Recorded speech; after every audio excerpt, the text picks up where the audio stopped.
She said it so casually I almost believed it didn't matter. Funny how you get jealous when I see my ex. Maybe you're just not boyfriend material. She laughed after it, soft, dismissive, like she was brushing dust off her sleeve. But something in the sound slid under my skin like a blade. I didn't respond. Silence tasted safer than the truth sitting in my throat. I watched her turn away, tapping out a message she angled slightly from me.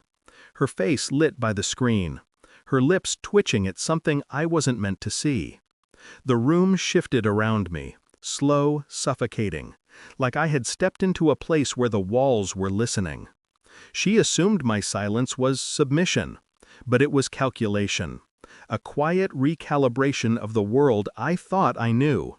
Her laughter kept echoing long after she left the room, thin and ridged, as if it were carved out of something sharp.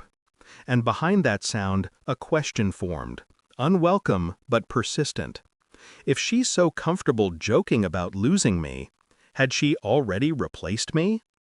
The thought didn't explode. It settled, heavy, cold, the kind of cold that leads to truth. The shift didn't come with shouting. It came in fragments, little pieces of behavior I had ignored, now glowing like warning signs in the dark. Her smile when she mentioned him, her phone always upside down, her sudden need for space when she never asked for it before. The late-night work calls she took in the hallway, whispering like the walls had suddenly become too thin. And the way she returned afterward, too bright, too relieved, too somewhere else. I replayed the memory of her laugh, that mocking edge, and realized something simple, something cruel. People who fear losing you don't joke about it. People who are already halfway out the door do. Still, I held on to doubt. Hope is a strange parasite. It clings even while it starves you. But the clues kept coming. A scent on her clothes that wasn't mine. A restaurant charge I didn't recognize.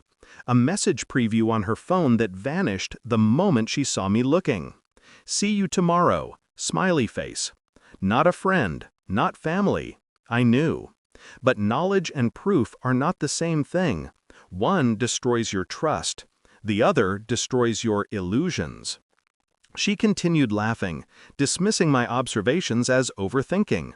She said the word with a kind of bored pity, like I was a child tying his own shoelaces wrong. I stopped defending myself. I stopped explaining my concerns. I stopped asking questions I already knew the answers to. Silence let her reveal herself, and she did, piece by piece. The investigation wasn't dramatic. It began with the smallest things. Her schedule, her tone, the way her eyes darted when I entered a room unexpectedly.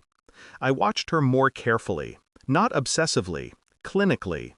A shift in the time she left home, a shift in how quickly she replied, a shift in how she held her phone, a new protectiveness, almost maternal. A digital trail always exists, even when someone thinks they've wiped it clean. Phone records showed new recurring numbers. Location data? Turned off. But history lingers, even in absence. Her ex had always hovered like a ghost between us. Never fully gone, just rearranged. I didn't confront her. Confrontation warns the guilty. I needed truth, not noise. I checked dates, correlated times, matched receipts to her alibis. Everything lined up too perfectly. And perfection is the biggest tell of all. People lie clumsily, but routines crafted to look innocent, those are built on guilt.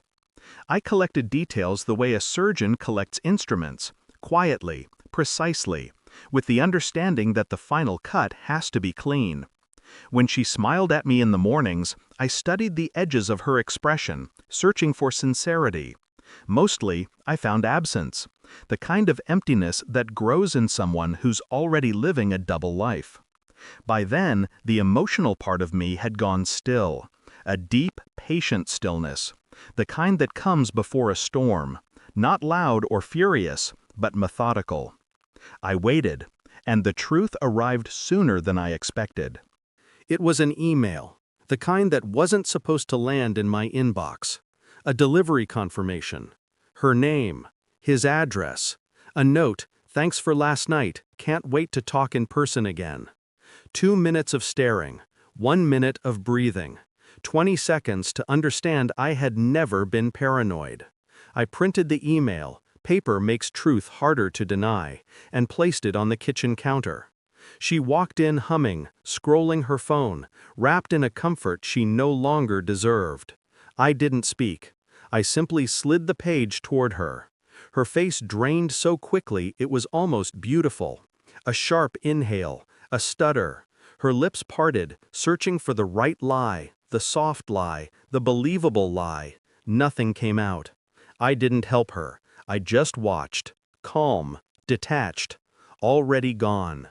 Her voice finally cracked through the silence. Where did you get this?" A question asked by someone who knows the answer. I didn't reply. The truth was already in her shaking hands. Revenge didn't require shouting. It required order. So I packed her things that night, neatly, methodically, each memory folded away like evidence. No mess, no chaos, just closure in cardboard. Every item labeled, every box sealed, every choice deliberate. The address was easy to write. I had memorized it long before she thought I knew. The shipping truck arrived right on time. I watched the driver load the boxes one by one onto the back. No hesitation, no regret. She called me 12 times. I let the phone vibrate itself into silence. When she finally showed up, breathless, mascara smudged, disbelief cracking through her voice, I simply opened the door enough for her to see the emptiness behind me. "Why would you send my things to him?" she whispered. Her voice broke on the last word. I didn't answer. Sometimes silence is the exact revenge someone earns. She searched my eyes for anger, for pain, for something she could manipulate. But all she found was nothing. And nothing terrifies people more than the absence of the control they believed they had. After she left, stumbling,